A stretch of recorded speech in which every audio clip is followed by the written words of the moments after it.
Well, pleasant good morning to each and every one of you. I'm out here in my backyard walking, exercise if I do every morning. And please forgive sometimes the camera may focus in a different area off of me because I'm walking here in the backyard. But the reason I'm on here this morning is because let me first start off by saying my name is AC, and I presently have an hour spot on Grown Folks Talking Express Yourself. And that's a podcast. The number that you could dial in to catch the podcast show, and the number is 520-525-8633. I think that's right. Again, 520 525 8620. I'm going to check that to make sure it's correct. But if you follow me on my Facebook, you will get the number because I know it's correct because I check it. Again, let me say, Grown Folks Talking Express Yourself is a podcast where the family intention is all about bringing knowledge and awareness through the community. As I always say, it takes a community, well, it takes a family to raise a child, but it takes a community to bring together, to not be what we've been labeled as neighborhoods. And we're getting, I'm not going to say we are getting away because I've grown from saying what we have done and who we are. I can speak as to who I am, and I can't speak for you of who you are and where you are because I've come a long ways. But what I want to do right here is give a little background about me, because the reason I'm really on here, a lot of people have really got a problem about the way I do my show. And I don't particularly agree with them. I don't debate or argue with them because we deliver, process, and unpack and understand information different. All of us are different. We've got a lot of problems because a lot of us have opinion and assuming, but we don't have the facts. So I always say, it's your opinion. If you got some facts, you can present them. But if you don't got the facts, then don't program me. You do what you do, and I like the way a friend of mine puts it, do you. Let me give a little background because like I said previously, I've come a long ways. I've not always been who I am and what I am today. But thank God that He doesn't look at us for where we are and who we are at this present time and day. He looks at us as who He know that we are going to become. Because when we were created, and it's in your Bibles, check it out. He said, I knew you when you was in your mother's womb. He knew us from the end all the way back to the beginning. So He knew how we were going to turn out.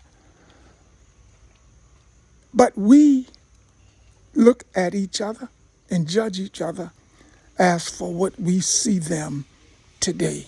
But we got no clue of who they're going to become. Because in order for us to grow and to become what we need to be, we need to go through life experience. And sometimes that's difficult.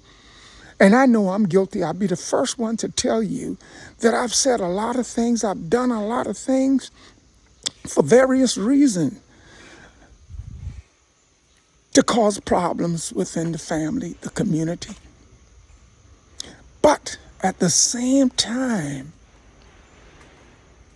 you have too.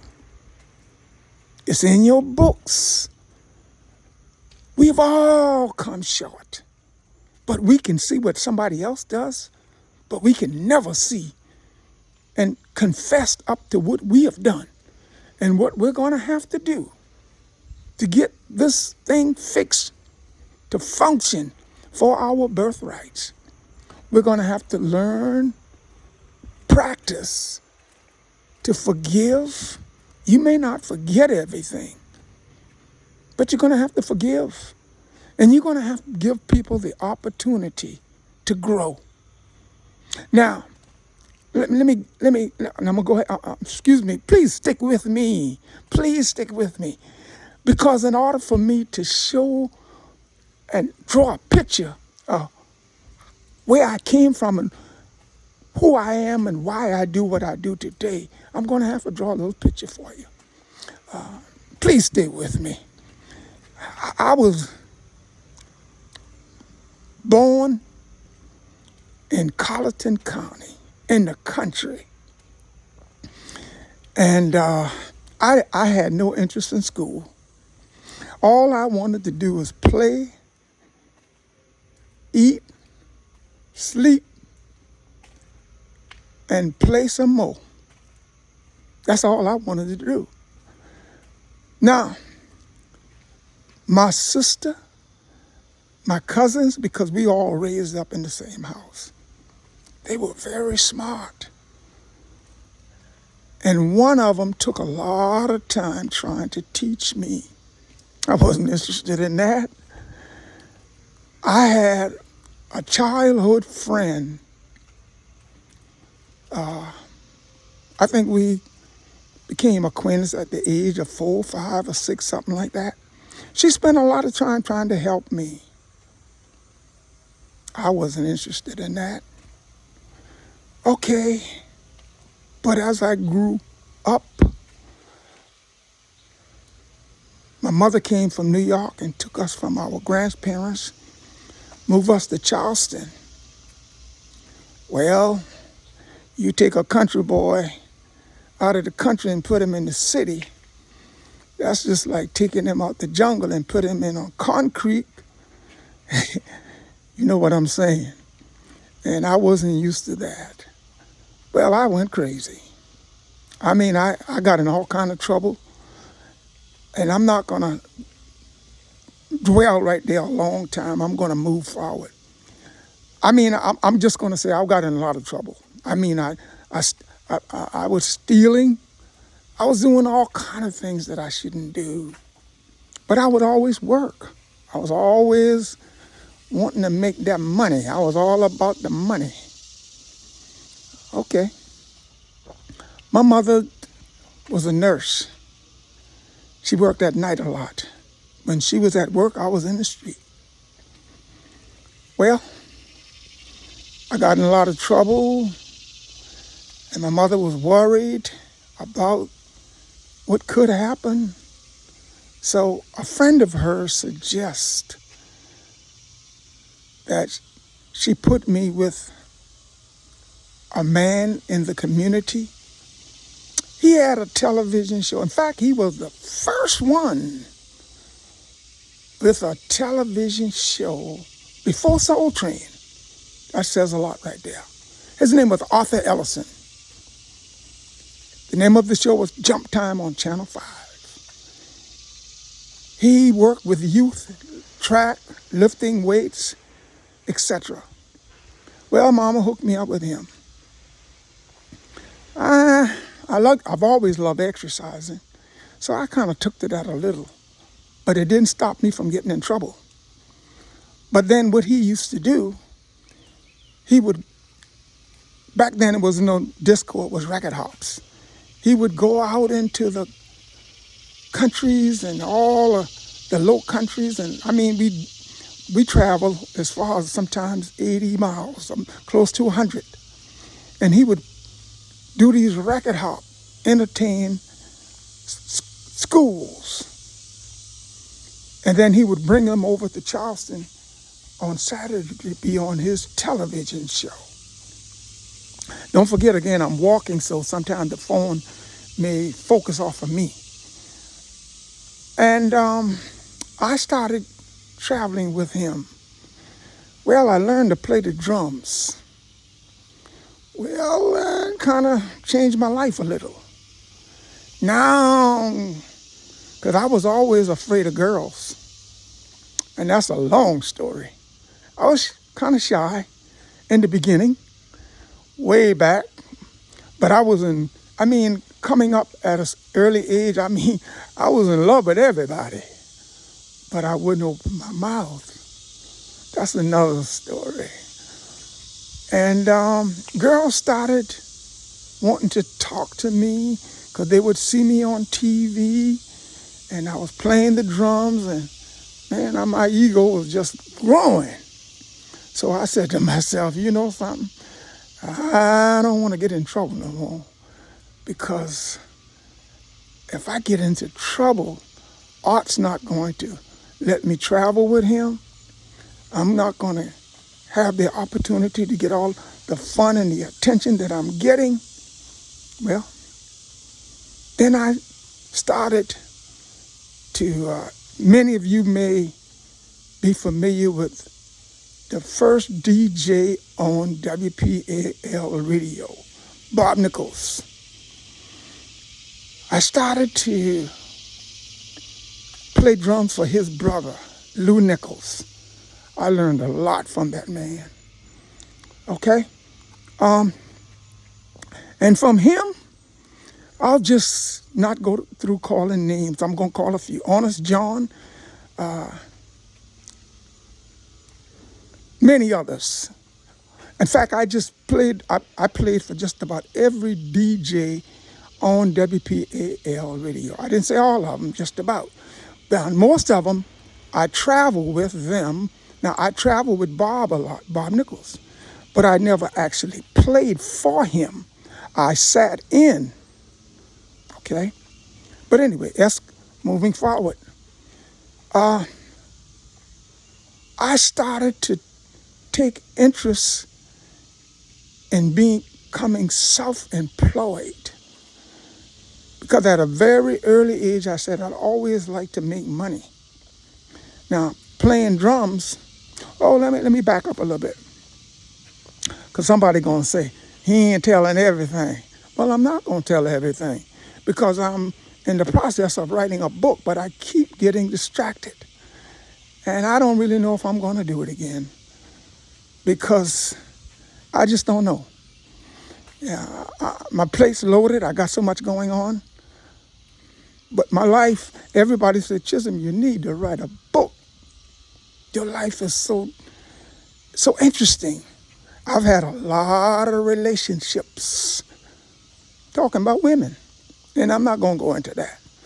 Many of you know, if you know me, you know the story. But that was an experience. That was part of my teaching, part of my exercise. That was my weightlifting. I'm not going to, if I write the book, you need to read the book. But anyway, my life escalated. I grew. And I'll never forget, I was working for a company called, this is during the time I was working. I wasn't employed, self-employed at that time. I was a very early age now. I think I was like 17 or 18. 18. I was driving for a tank company, hauling oil and gasoline. Well,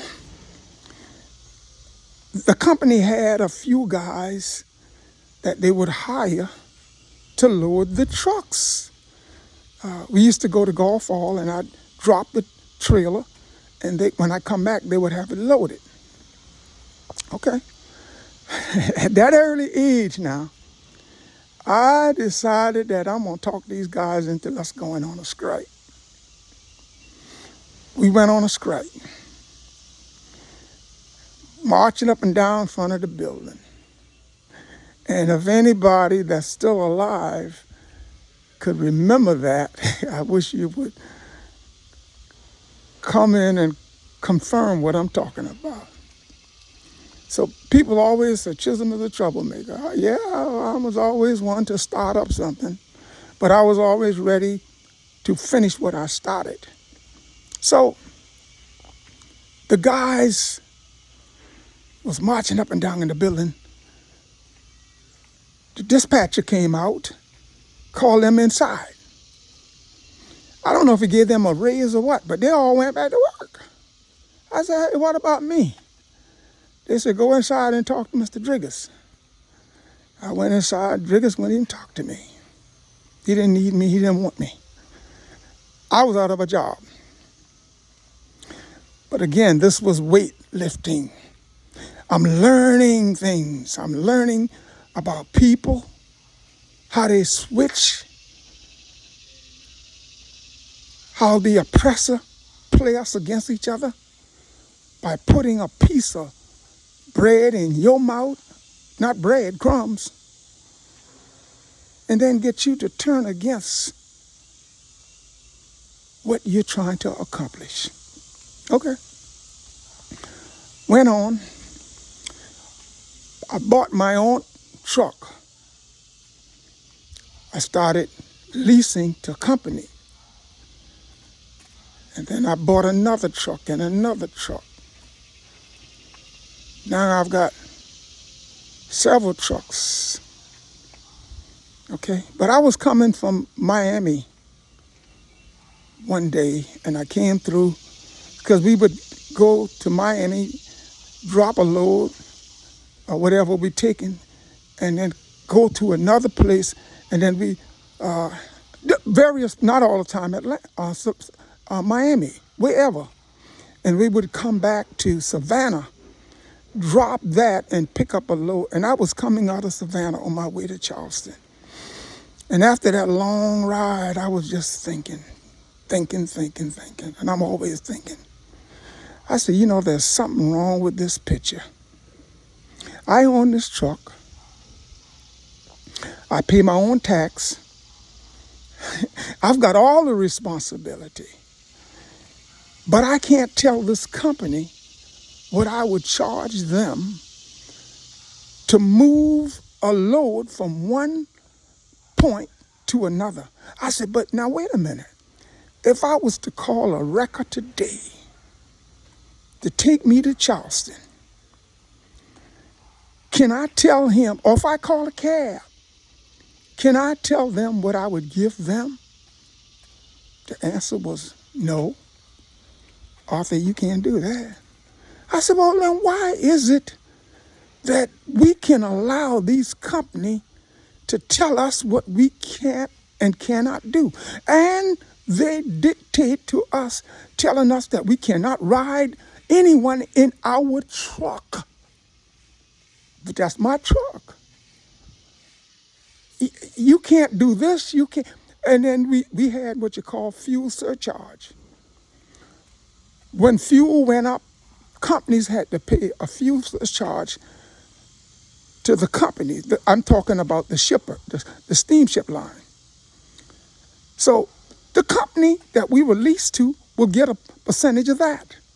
I said, now, they don't, how come they're getting some money? They don't buy my fuel. And then when you go some place to deliver a load, if you get there late, you got to spend the night. And depends on what you're hauling, you're responsible for it. If it's something that could perish, if you've got a refrigerator load. And also, if you get to a company on time and you get unloaded, you get to a company, you're supposed to be unloaded at a certain time. You got an appointment. but they hold you over because they are running behind time. You have to spend the night. Now, there's what you call the detention charge. That company has to pay my company the detention charge for me staying over. Do you not know the company that we were leased to would get a percentage of that? I said, well, wait a minute now. They didn't have to spend the night out there. How come they're getting a percentage? Something wrong with this picture.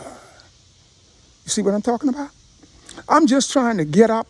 Please bear with me. I'm trying to get to why I do my show or why I'm the kind of person that I am. It came from experience. Okay. From that, I got out of the trucking business. I opened first I started a construction company. Now, I don't paint, I don't do brick, but what I would do is go out and contract a job and find somebody to do it. Then I would contract the job, I'd get my money, and then when they complete the job, they get paid. But I got mine. So I started another company, Palmetto Ready Wash. And I'm not going to explain all of that, because if you know anything about me, some of you remember when I did the Palmetto Ready Wash. I had contracts with Brimsard Dodge, Olmsted Pontiac, doctors and lawyers. We'd go around and detail their cars once a week. Then I did the house washing, and I'd hire people to do that. I'm just going out booking jobs. I was all about making that money. Okay. And then I went into a dry cleaner. But let me back up and explain. Let me unpack that. All of these experiences I went through, let me give one particular example. We did a lady's car. And I'm not going to say whether she was of color or Caucasian. I'm not going to say. I'm not going to spotlight anyone. But she had a bunch of complaints, just complaining about everything. And I didn't see anything. So I said, ma'am, no problem. We're going to take care of you. You don't have to pay us anything. She was happy. She liked that. When I came back next week, well, I used to charge $15. When I came back, because of her, she taught me something. It was $25. She said, how come you're going up? I said, well, ma'am, things are going up. That's just the way it is. I said, when you go to the grocery store, the mechanic shop, I said, parts go up, everything's going up. I went around to the Battery and all of these doctors and lawyers. Nobody said nothing. But Arthur, why did you increase the price? Well, the $10 was what I call sickening fee. Everybody didn't give me a problem, but let's give an example, insurance. Everybody don't get sick, but they're making a lot of money because they charge everybody based on their age, etc., the same thing. So I had what you call a sickening fee. And if I would put a particular price on one person, the next person would complain. So I charge everybody $25. Cost of living, cost of doing business, everything's going up. I mean, the equipment that I use, the chemical that I use, so that's what it is. That was an experience right there for me. Okay. After that, I went into another business. I think the dry cleaner I started the Truckers in Faith Ministry. Now, I'm not going to unpack that, but that was a long story. Truckers in Faith Ministry. I'm not trying to impress you about who I am or anything. I'm trying to impress upon you how I arrived at where I am and why I am like I am. called weightlifting. I built muscles, life experience. Well, from the Truckers in Faith Ministry, I've always tried to get truckers to organize. And I had a newsletter I used to do once a month. Well, Teamsters came to Charleston, wanted to organize truckers. Well, you know who they hired? Everybody said, get Chisholm. Because they wanted a man of color and a Caucasian. They hired me and another guy. Okay, this is where you're going to start understanding, where I really learned a lot. In these meetings that we had, we would talk about what we need to do, why we need to do it, etc. Things will be going good. We would open the flow for drivers to give their thoughts, the problems that they're having. And some of them, everything was going good. And all of a sudden, every now and then, you would get one that will challenge what the other one said. And then another guy will come in and want to defend him. And before you know it, it's getting out of hand. Meeting back to order, meeting to order. We're losing focus here. Well, from what I know and have learned,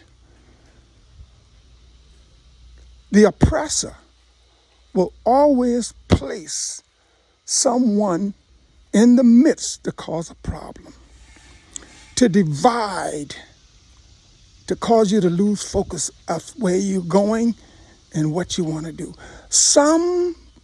Let me stop off. I want to ask a question. Do you feel or have you experienced that a lot of us are just going and have no destination or purpose for what we're doing or where we're going?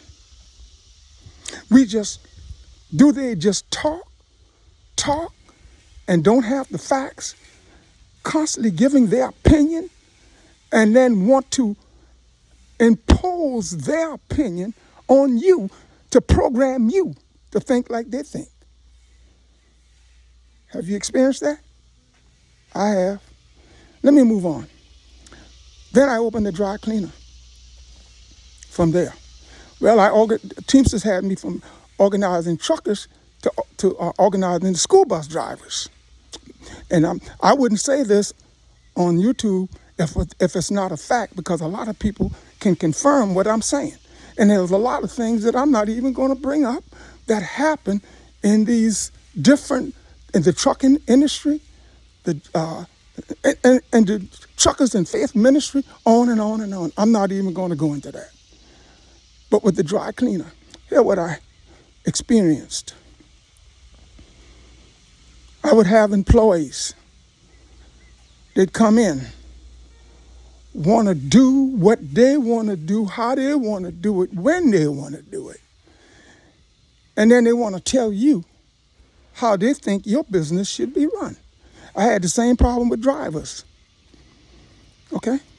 Well, at that time, I was hard-headed, and you're not going to tell me what you're not going to dictate to Arthur Chisholm. No, you ain't doing that. So I'd get in a big misunderstanding, and that's a long story right there. But anyway, I've learned to listen to what they say, because some people just want to be heard, and some people just want to dictate.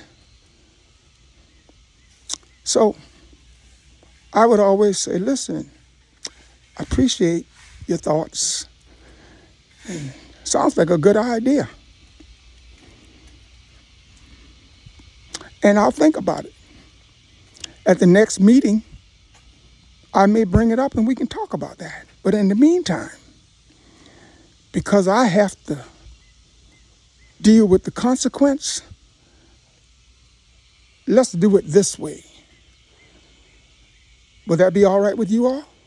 And then you'd always get a cooperate. But when you challenge them, they will challenge you back. Because don't forget, you're having a meeting with your employees, and they don't want to be talked down to, or they don't want to be dictated or sound like they are dictated or sound like you're shutting them down. So that wasn't working. Here's another thing I found out. Customers, there was a dry cleaner down the street from me, a Caucasian dry cleaner. I was getting all of his customers. Okay? Now, customers would start coming in and put their clothes in the cleaners. Then they'd come back, get it out. Some of them don't get it out. They just put things in the cleaners and never get it out. Well, that was costing me. So I started selling it. After 60 days, I would sell it. That started me to thinking, why don't you go to New York and start buying clothes and selling clothes? Well, I was growing too much. Wait a minute now. Who do you think he is? He trying to make all the money. Okay. Some of those same people, our people, would come in the dry cleaner, put their clothes in the cleaner, and come back, get it out. Some of them would leave it in there. Some of them would get it out, come back, get it out, and take it home and bring it back with a problem. Now, I said to myself, you know something? I could tell them don't come back no more, but that's not good business. So what I would do, I would pay them for their clothes, what they said was damaged. That wasn't working so good. But eventually, I had no choice. At the time, and that's a long story, I can go into what I thought about doing later, but I'm not. That's too. But I want to move forward here. Then I started AC Funtime television show. Me and a business partner. I'm not going to call her name. She may not want me to call her name. We did a lot of interviewing people. And that show ran on Comcast. And if you go on YouTube, you can pull it up. AC Funtime TV or AC Funtime Superstars, or maybe you can just put in Arthur Chisholm. Or you can put in AC, A-N-D, that's AC and DJ, that's Dog John, AC and DJ Bobo, B-O-B-O for Bobo.com. Now you'd have to navigate through the website to see those 6 shows because there's 2 different channels. And we got close to 600 shows in there. And that show ran on Comcast a while back, but approximately maybe 6 years, or give or take. I can't really say. But I've learned a lot from interviewing people. Our purpose was to interview people about what's going on in their community that's not getting the proper attention. And then I would go and interview the community leaders or the politicians and ask them to address these issues. Or I would let them come on the show and tell who they are, what they do and why they do it, etc. It was more like a promotion. I'm going to move on from that. But I've learned a lot from listening to people, how they think, their intent. And don't forget, we all deliver, process, and unpack information different. We all are different. When it comes down to food, we all can agree to disagree Because I'm going to give an example. I fast a lot. I'm just coming off of a fast, a long fast. And I've got, yes, hey, now, hey, but I've experienced what fasting does for me. It may not do the same thing for you, or maybe you haven't even tried it. But the body is made to heal itself if you don't put the wrong thing into it. And I've also learned our mind is powerful. Your thoughts create your reality. What are you thinking? And what you think about most becomes your reality. Because what you keep thinking about, you end up doing. Let me move on. Coming into, after the television show, I did a podcast with another business partner, Walk a Mile in My Shoes. Okay? So what I'm saying, I'm trying to get here to unpack that I've learned a lot about people and people's intent. Like I said earlier, a lot of people just want to control or program or cause confusion or just run their mouth and pull you down. I know what I'm talking about because I used to be one. And I'm not telling you that I'm all I need to be now. But I said earlier, I think I mentioned the fact that I've said a lot, done a lot for various reasons. Saying things that I shouldn't say because somebody else told me and I didn't know if it was a fact. Saying things jokingly, but everybody don't see what you see or what you say as a joke. I've said things when I was angry. I've said things just running my mouth too much because I'm a comedian at times. You know, it's a lot of reasons. But like I said, we gotta get to the point where we start examining ourselves and stop looking at what somebody else did. What's your truth? Speak your truth. Question yourself. Do your research. A lot of people say, man, you can't learn nothing from a video. I disagree. What you could do is listen to it. Do your research. And then think about what's going on around you. Does it line up with what's being said? And that's what we really need to do. See, because a lot of reason that we are operating in an information desert because we are not focused on what's going on around us. We are too wrapped up in working or listening or being programmed. Okay? Now, let me move right on into where I am now. Grown folks talking, express yourself, is a show that comes on every day, different hours at night sometimes. I think the last show comes on maybe 8 o'clock, but it's various days it comes on.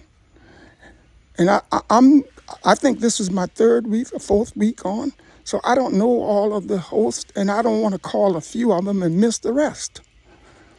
But anyway, my show comes on at 2 o'clock. Again, the phone number is 520-525-8633. My show is titled Consequence or Benefits. It's all about the consequence if you don't focus on what you're doing and why you're doing it and who you're doing it with. The benefit comes in when you do the opposite. Okay? Now, a lot of people got a problem. This is the real reason here I'm doing this video. A lot of people's got a problem with the way I do my show. And here's what I say.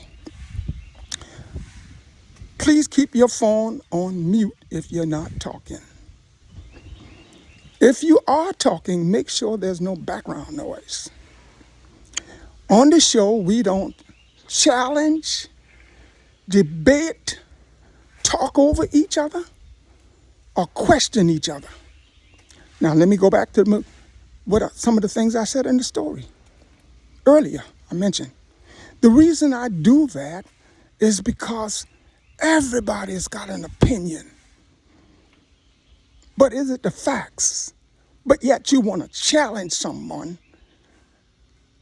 And I used to tell people, hey man, you're in the wrong church, or you this and you that. I stopped doing that. Who am I said, to tell someone else what they should do? But here's what I do. I share with them where I am. And I always ask people, what do you believe? Why do you believe it? And can you give me the facts of where you found it so I can research it for myself? I'm interested because I don't know everything. And on the show, I'll tell you that in a minute. I don't have the answers. That's why I invite people to come on and speak their truth. Don't try to indoctrinate or program someone else to your thoughts. Now, well, somebody came on my show and said, well, hey man, look at here, you should listen to some of these other shows. Hey, wait a minute, I didn't stop him. But my thing is, why do I have to listen to him to do my show like the way he does his? Now, with these other shows, if you tune in, they bring professionals on, most of them. And at some point, they will open the flow for questions. If I've got a individual that's coming on, that's that's expert in food, spiritual, economics, or whatever, then I'll probably open the flow to ask them questions. But that's not how my show is designed. My show is designed for us to share, receive, and do your research. If Johnny says something, you disagree with Johnny, you can come on right after that and Johnny, right after him. But don't direct what you got to say to Johnny. Speak your truth.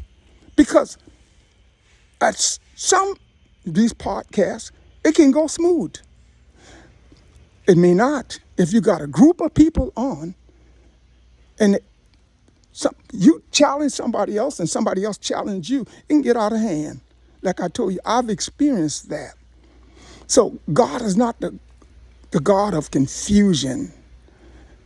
What's wrong with you just coming on and saying what you got to say? I think it's in 1 Peter 3:15. It says, let every man always be ready to give his reasons for his hope. For his hope. I don't think it said anything, and I've tried to research that. I don't think it said anything about telling someone else. No, let me ask you something else. When you go to church, when the pastor's up there preaching, do you stop him and question him?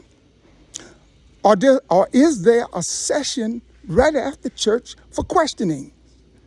Or do you wait until after service, and if you got something to ask him, you ask him privately? And if you're in a meeting, why would you want to start pulling someone else down by challenging them on what you believe that's different from what they believe? Why don't you call them and get them, just you and them, and then y'all talk? You know, let me give one more and I'm going to wind up. In the scriptures it says, seek ye first the kingdom of heaven and its righteousness, and all things shall be added. Okay. And then it says in another verse, the kingdom of heaven is in you. So some people would say to that, disagree with that. The kingdom up in the sky. Well, you go do your research, find out the facts, and then let's talk about it. But let's don't debate. Let's don't have an argument. You know, it also says in the scripture, God is not the author of confusion. So why can't we talk about what's going on around us, what we have come to the conclusion about, and speak your truth? Let Jimmy or let Mary speak her truth. Why do you have to challenge them? Some people just want to argue. It's just like starting a fire. So that's entertainment. I'm not here to entertain. I'm here to give, share, another word for share, and receive information. Thank you for listening. My name is AC. My time is up, and thank you for yours. Tune in Saturday, 2 p.m. Grown folks talking as we express ourselves. My show is Consequence or Benefits. Please, I'm asking you, let's learn to communicate effectively for clarity. That gives us knowledge. If we take and do our research and apply the knowledge, we would get wisdom for the journey that we are on. And then our birthrights will come in play. We have to know why we're here.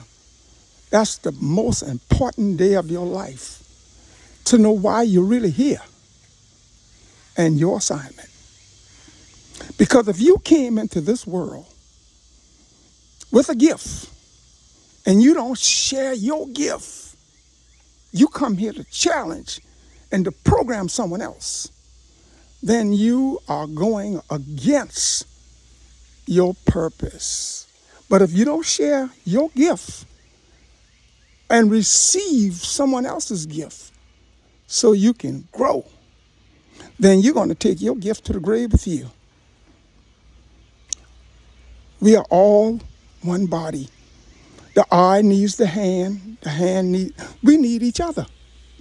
But if the eye is always complaining and judging the hand doesn't want to work with the eye.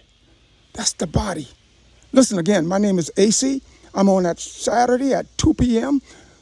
I'm looking to see you there. You just got to be there. Thank you.